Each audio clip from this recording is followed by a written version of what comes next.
Here we go. Here we go. We are live. So I want to play this really quickly. I just want to say thank you to the Revolutionary Communists of America for this awesome track. Whoever mixed this, I don't know if they say it in the description. By popular request, here is the full theme of our podcast, Sacred War. The original was composed by Alexander Alexandrov and was remixed by one of our comrades. Whoever that comrade is, you've done an amazing thing. This thing has over 1,400 views and has 283 likes. It was requested by myself, among many other people. So just thank you, thank you, thank you. So I'm going to, in tribute, not to steal this, but in tribute, I'm going to play this because I think it's awesome. And then we'll get started.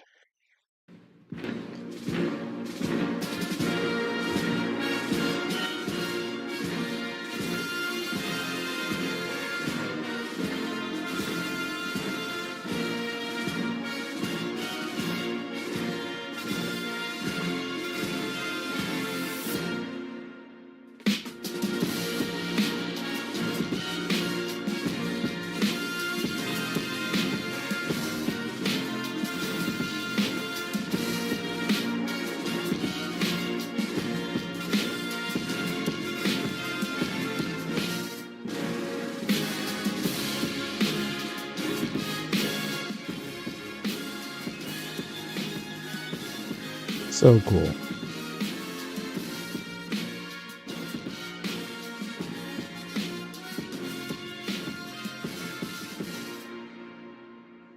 So cool. So I wanted to talk about something that came up. I was on a live stream with Caleb Maupin uh, earlier today. He did this awesome two-part marathon mega stream, and I was able to join in on the second part for a little while. And we talked about a couple of things. One of the things that came up was just this thing that I talk about a good amount on my channels, just because my channel, it's not my channel is an expression of my thoughts, right? It's an expression of my, what's on my uh what's in my ethos, right? Like what's just going through my brain. And I don't always come here with a specific plan or come here with a specific program. I will think, I'll see topics online or things that I've been thinking about, and I like to express myself, and I'll do that through sometimes like the last video. I was thinking about how the president's been abandoning capitalism this week, and I talked about that. And then sometimes I'll come on and just talk about more random things that are going on in the world of the revolution, economics, politics, and history, etc.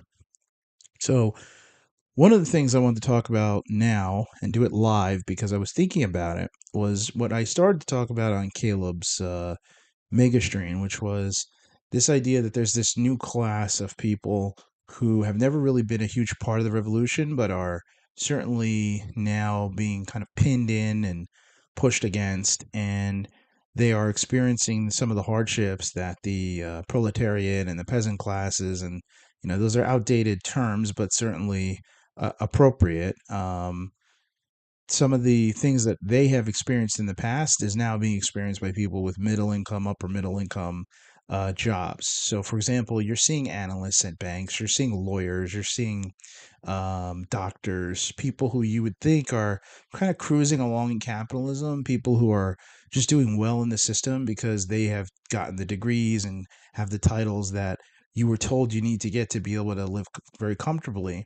And these are the kind of people now that are struggling. They're struggling to pay child support, child care, sorry, struggling to keep up with insurance costs, struggling with groceries. I mean, you wouldn't think so, but you got to remember, if you're in that position economically, if you have those kind of titles, here are some of the things that you wouldn't think about. And this isn't a Crimea River episode. Like, I'm not saying if you have hardship that these are people that you need to think about. I'm not saying that. I'm saying that we can unify behind certain characteristics and things. You see this all the time. There was a big, in the 2000s, right? Bush had this coalition of the religious right? So you had people who were Christian conservatives that were just all unified behind the neoconservative movement. Even though the two things are kind of odd, and maybe there's some alignment, but it was just one of those things that unified people in the Republican base. The Republican base of 2002 is this like amalgamation of the Christian right and kind of this northeastern neoconservative movement. And then um, if you look at this happens in all political movements and social movements, you get these just common alignments. Well, one common alignment amongst many Americans and certainly Europeans as well, but I'll focus just on America, is the fact that people are struggling. Now, if you are a low income person and you have a full time job, you might still receive some kind of assistance. Um, you might still be in assisted housing. You might have an EBT card. I mean, there's definitely there are things built into the welfare state that can help support people who are not receiving the kind of income that they want to be able to even compete with inflation. But then you have this group of people that they have a good title, they make good money, quote unquote, but they're not keeping up with inflation. And you see this in some of the charts, some of them which have come across this screen even now and that I've shown in the past, where, wages and production have completely separated and people aren't keeping up with inflation. So even people that make good money, you think about it, if you make good money, the odds are, quote, and this is good money, it's like if you have a six-figure job and you are, you're in your 30s, 40s, and you have kids, think about it. You're probably living in decent housing, which means you have decent amount of property tax. You probably have one or two vehicles, so you have multiple car notes, insurance. You probably have costs of living that are associated with children. You probably have, pay for gas. You probably have internet, televisions, etc. But then what else do you have? You're not getting any financial support. You're not getting any support from the government. You're not getting any relief. You're probably even ashamed to go on a breadline, right? So what are you going to do? Like you're going to lean into your credit. You're going to take out even like shark loans, basically. Like you're gonna be put in a position where you have to put extra strain because you don't have any support. You work at a job where there's no union. So no one's going to organize to say, hey, our salaries, our collective salaries are not keeping up with inflation. So what happens? You just fall apart. You fall behind because you're not going to negotiate as a group. You are in competition with everybody around you. When you're in a union and you work a union job, the advantage is that you collectively bargain. So it's a fixed amount of money that you're guaranteed because you and your comrades have worked together to come to an agreement on what level of pay every position is supposed to get. It's different when you're just in the private sector with no union. You are negotiating based on what you think the market rate is. And that rate is set by businesses. And if they are in a position where there's more more competition in the private sector for the job and there's less demand and the employer can say, well, we're going to pay on the low end and whoever wants to take it, we're going to hire, then you're negotiating blind against the masses. So you're not going to overplay your hand.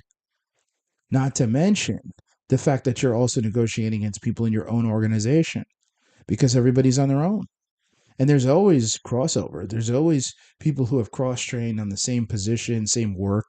So you're always in a position where you are competing against the world and you're competing against your own business because you are never collective bargaining. So these are the kinds of jobs that you're kind of out there flapping in the wind, having to negotiate salary, and your salary is not keeping up with inflation. Now, there's a difference between a neurosurgeon and a bank analyst, obviously, in pay.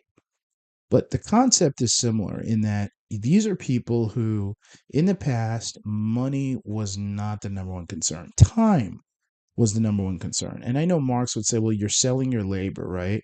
So your human input's the most important thing. You're selling your labor, and ultimately, time is the greatest commodity. You want to get that time back no matter what. But when you are in positions like this, what happens is that you accept the fact because this is the standard that's been set. You accept the fact that you're giving up time for money. And the money you're getting is supposed to put you ahead. It's supposed to pay for the maid. It's supposed to pay for the lawn care. It's supposed to pay for the insurance. It's supposed to pay for the takeout because you're not cooking as much. It's supposed to pay for all these things, the babysitters, you name it. It's not doing that anymore. It's not doing that anymore. It's not putting you ahead. So what are you doing? You have no assistance. You have no union. You're in a weakened position. You are part of a new class of people that are working a full-time job. You're working 40, 50, 60 hours a week. You don't have the strength of a union, no collective bargaining. You have no assistance from the government. And you're taking on liabilities that people who make less money are not going to touch because they're not in position in the beginning to take. So you have the multiple car notes. You have the lawn care because you have more property. Someone's got to cut that, right? And maybe you have time to do it, maybe you don't. You have to take on all of these other things that people in a different situation are not. Now, I'm not talking about people in mansions. I'm not talking about Mark Cuban, Donald Trump. I'm not talking about those people.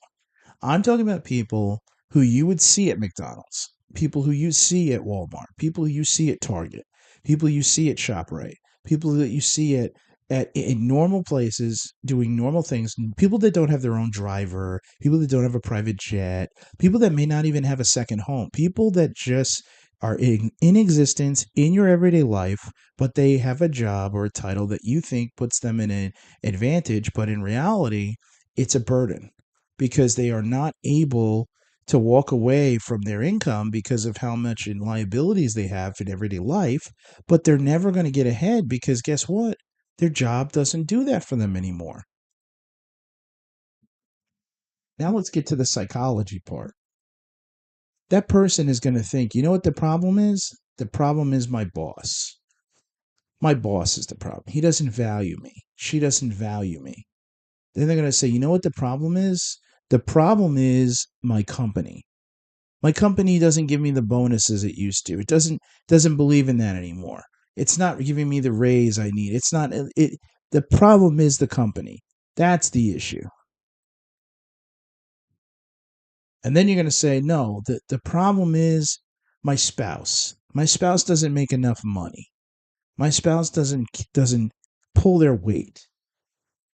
I have too much of the financial burden or my family spends too much money. That's the problem. We eat too much. We go out too much. Our cars are too nice. We don't need two cars. The problem is the insurance companies are gouging me.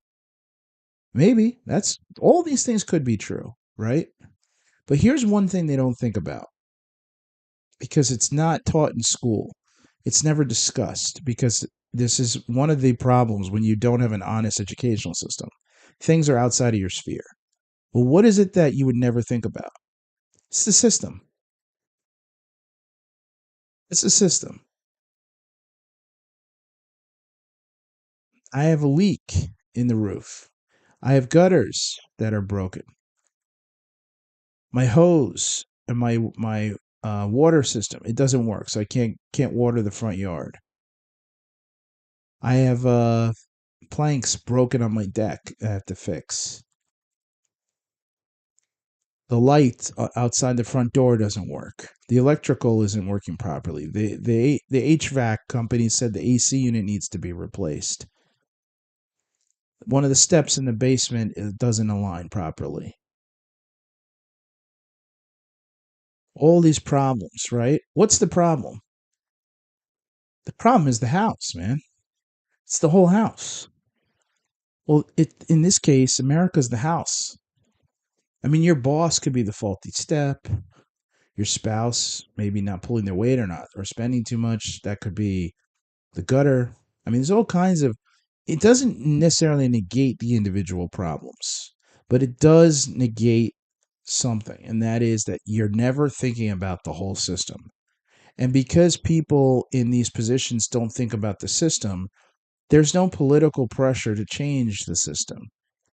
Sometimes there's pressure on the middle class, suburban, mom to more have more transparency at school, or maybe the parents want they're not comfortable with with the abortion topic, or I mean there's always little bits and pieces, but the overall consensus is never the system.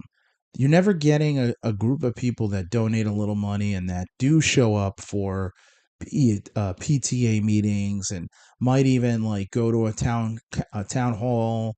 um People that get surveyed from CNN, that the group of people that are always referenced on TV, you never see them say, you know what, the problem isn't the bolt on my car, it's not the door handle, it's the whole car. They never say it's the whole system.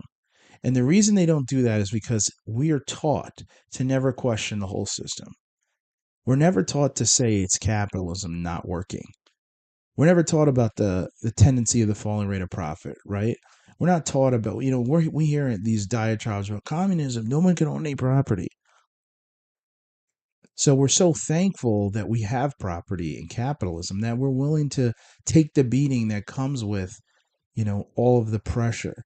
But in reality, it's not even true. You can own property in a communist system. Of course, you can own property. You can own private property. It's businesses are not allowed to own private property from public land. So when they build a factory, they don't own the land over it. Just like when you lease a McDonald's, McDonald's owns the real estate, not you. I don't know if people understand that.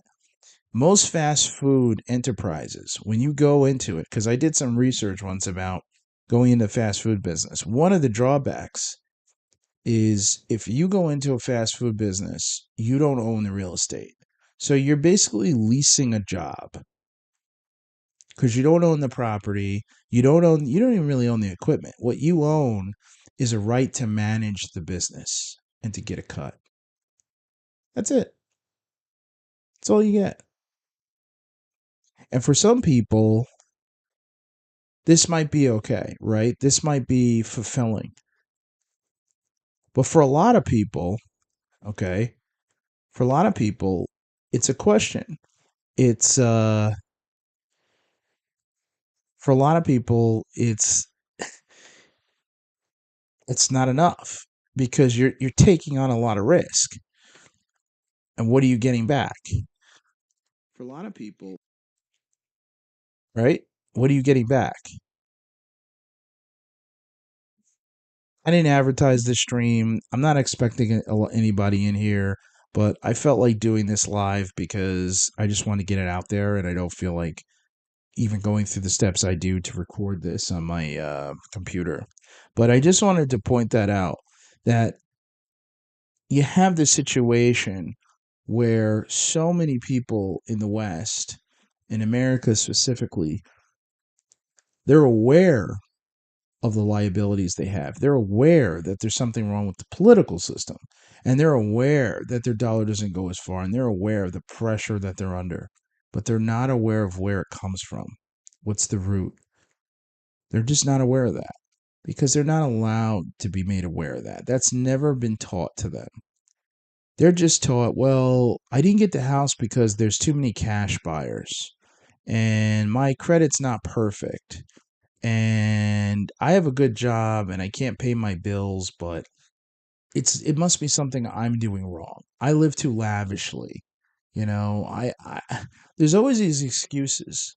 And it's great that people have that work ethic and they don't want to trounce themselves, but there's something that's missing.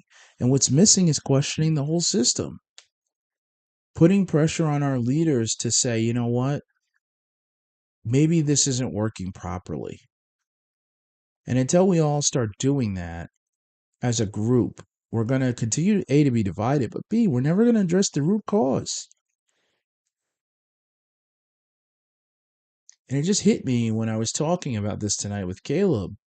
It hit me that this is one of the issues. Like, people psychologically are just not aware. It doesn't come to mind that okay, middle income households, right? As you see that popped up on the screen, that middle income households, that they are getting squeezed out by the system. One of the things that came up the other day, I think I mentioned it in a video from yesterday or from a day ago, 2 days ago, but I'll bring it up again. When you live in a neighborhood and you're in this situation and you're thinking about, hopefully my kids can live in a neighborhood like this, and I want to retire here, et cetera, et cetera. Or I want to sell the house to somebody like me, my kids. One of the things that comes up is if you have these private equity firms that move into an area and they buy all cash, they buy up 30 houses, and they buy these 30 houses at an average cost of, I don't know, like 300-400 grand, and they sell a few to themselves for like 700-800 grand. It drives up the property value, right? But what that does is two things. Number one, it adds to their portfolio, which inflates their portfolio, because in reality, is their property really worth that much? And number two, it drives up the property value in the whole area, which prices out a lot of people. It prices out people who may want to buy into that area. And then they either have to rent or lease from the private equity firms, or they just are stuck. Because when a couple of houses were sold, what it does is it raises the value of all the houses. So now they have, out of the 30 houses they bought, let's say that they sold two or three or four of them to themselves. There's still 26 houses that are now, instead of being worth 300K each, there's 26 houses that are worth 500K each. Well, they only paid 300 for all 30, so they're going to make a profit. They're going to sell those houses, or they're going to lease those houses, right? It hurts the everyday average person. But that's the system at play. That's not rational economics. That's not a rational economic system. That is the capitalist system squeezing people out because a huge financial institution has a way of making money. And it's great that they have a way of making money. It's really smart. And it's like you can respect them while being frustrated, right? You can absolutely respect them while being frustrated. And I think that's very fair. Okay? I think that's very fair. But you have to think about, even though it's fair within the system, maybe it's not even illegal, but is this something that works for our country? What are we going to do? All right? Are we going to let this continue, or are we going to do something about it? And this is where the psyop, or the psychology of individuals who don't even think it's the system, this is where it comes into play. If you watch the political debates, or any news commentary, and this is where like the zeitgeist of social pressure comes to existence. Very few people, even on like social media, very few people are openly questioning the entire system. Most people accept the fact that there's some individual fault. And this leads to these secondary issues, right? This leads to all kinds of issues. Oh, it's gouging, and oh, it's I got the wrong degree and all this stuff. Well, I mean, maybe some of that is true, but your grandfather had a history degree and bought a house. Your grandfather was a high school math teacher and bought a house. Your grandmother didn't need to work. She wanted to, but she didn't need to. We have the ability to build faster and more efficiently than we used to. Maybe we don't source the materials locally like we used to, but for the most part, I mean, almost everything in society is done more efficiently now than it was 70 years ago. Yet people 70 years ago seem to have more and do more. Well, why is that? Well, people say, well, the houses weren't as big back then. You don't have anything though, bro. You live in your mom's apartment. I mean, you're not in position to talk about size. You don't have anything.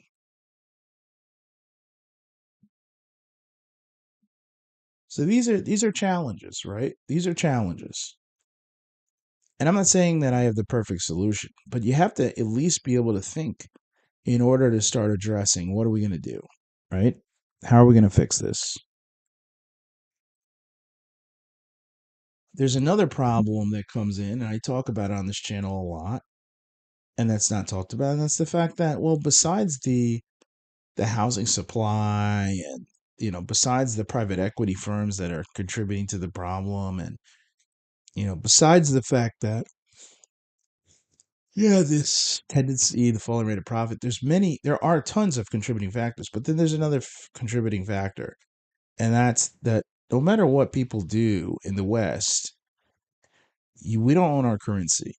And because we don't own our currency, all money's created out of debt. So inevitably, the law of economics would say that because you're creating everything out of debt, as you create money, the money you have is worth less and less and less. So you're in a financial hole that you have to dig deeper into in order to keep the economy growing. There's no way to go up without going down. You got to get up to get down. And unfortunately, some people are getting up and going high in the sky, and some people are getting up and going right down hard. They're breakdancing. And you got to wonder, what can be done about that? I know Trump said months ago, he talked about auditing the reserves. Well, that didn't happen.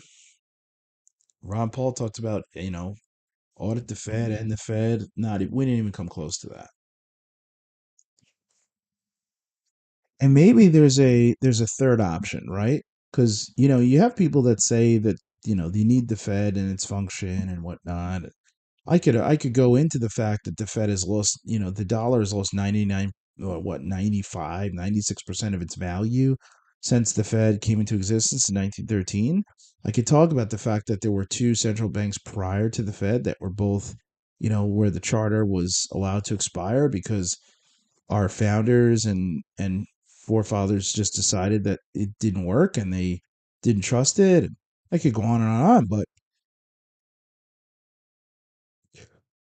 monetary inflation is real.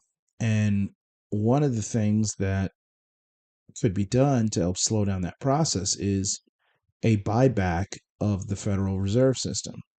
And I've never heard this proposed, but I'm going to propose it right now. I'm going to do something innovative, as Caleb Mompin would say, right? Innovation, right? This is something I've never heard talked about, but I think it's something that you could put out there into the zeitgeist and test it out. I mean, it can't get much worse, right? I mean, let's call it what it is, right? System can't get much worse. It's not working for anybody. But one option is a bank buyback. So the U.S. government pitches to the Fed to buy it back. So right now, it's a private bank, and it's owned, we believe, by the same entities that own the Bank of International Settlements. And what if the United States government, right now, led by Trump and his administration, Lutnick and Bessent, they sat down with the Fed and some of its members and they said, hey, we'll give you, I don't know, give you we'll, we'll give you $500 billion. Okay. We'll give you $500 million right now for the purchase back, for the purchasing of the Federal Reserve, meaning that we take over the printing press and we give you, some percentage, some quarter percentage of our GDP over the next 5 years. But the agreement would be that at the 5-year mark, that payment ends the relationship between the private institutions and the government, and the government has full control and the government owes has full control now, but the government then owes no more money to the private bank, and at that point forward, every penny created would not be money created from debt. You have to excuse me. I'm really tired, but I wanted to talk about this. Now, again, I don't know if this would work. I really don't. So I'm not going to lie to you and pretend like I've done the math and I know this works. The only thing I can say is that if you own your own currency, even if you create money from debt, you can control how much money gets paid back and you can really limit inflation. And frankly, the most important thing is you want to limit monetary inflation. You want to keep the value of your currency, relative to what it is today. You don't want it spiking out of control tomorrow. So what if Trump, who loves deal making, what if he went out and made this offer and said, listen, Jerome Powell, you're very smart. You're a great central banker. I'll give you $500 billion right now.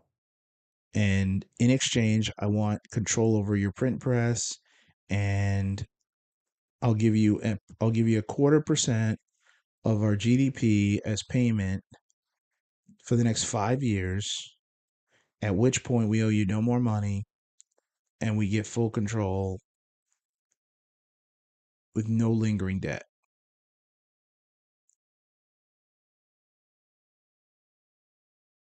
I can't say that he would take that deal.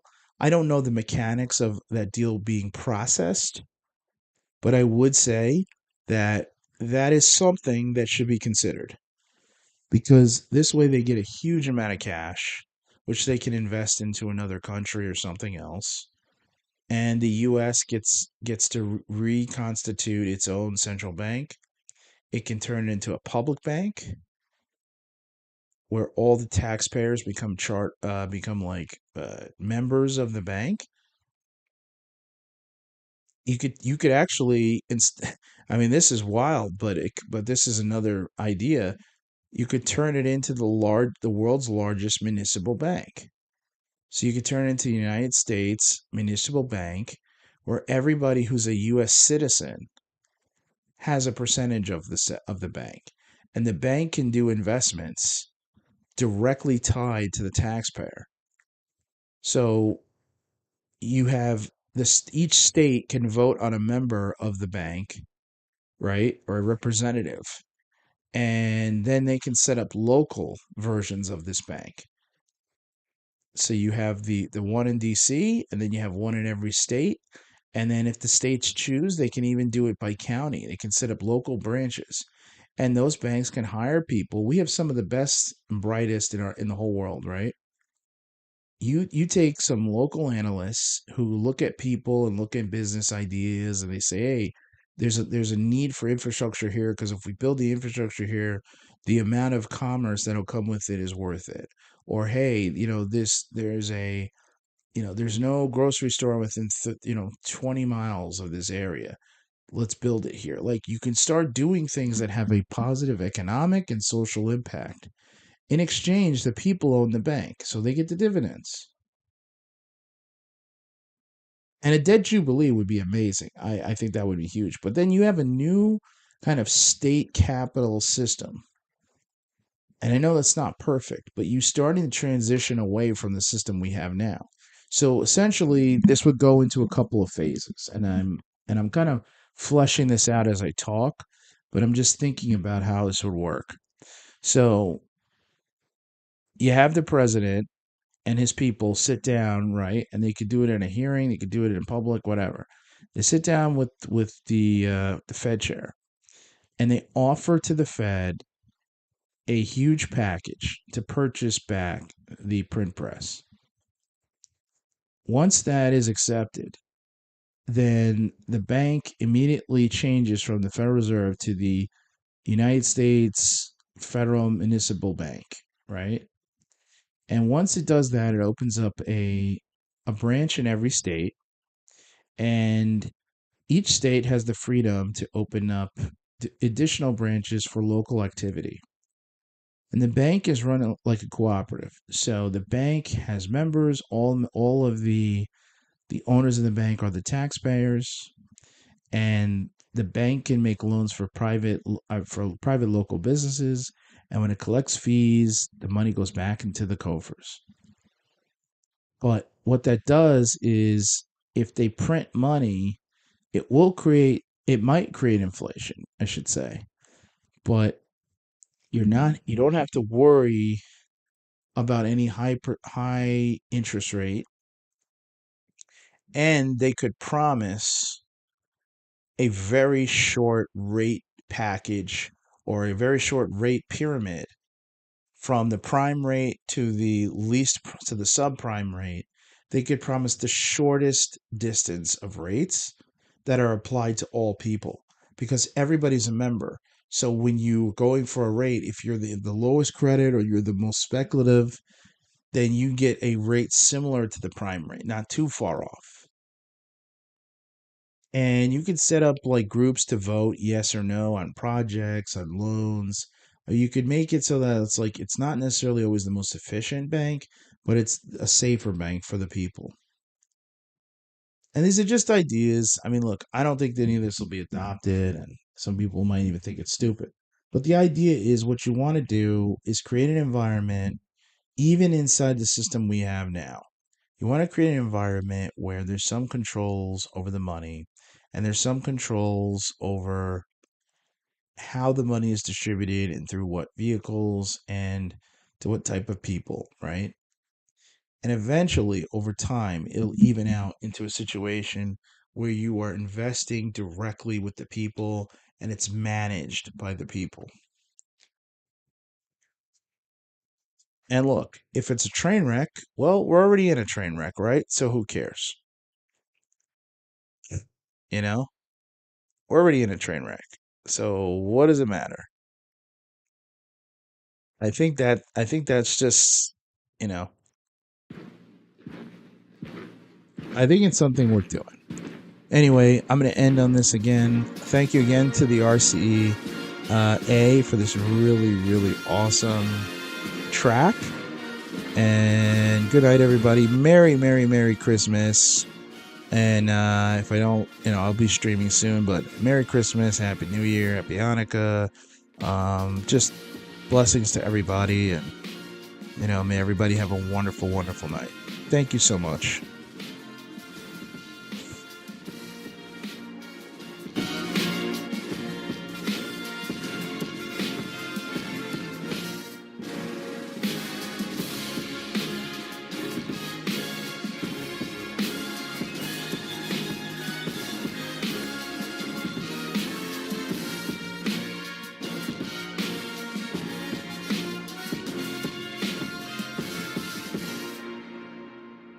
I am not a member of RCA. I am just somebody who interacts with them online, and I am using this as a tribute and thank you.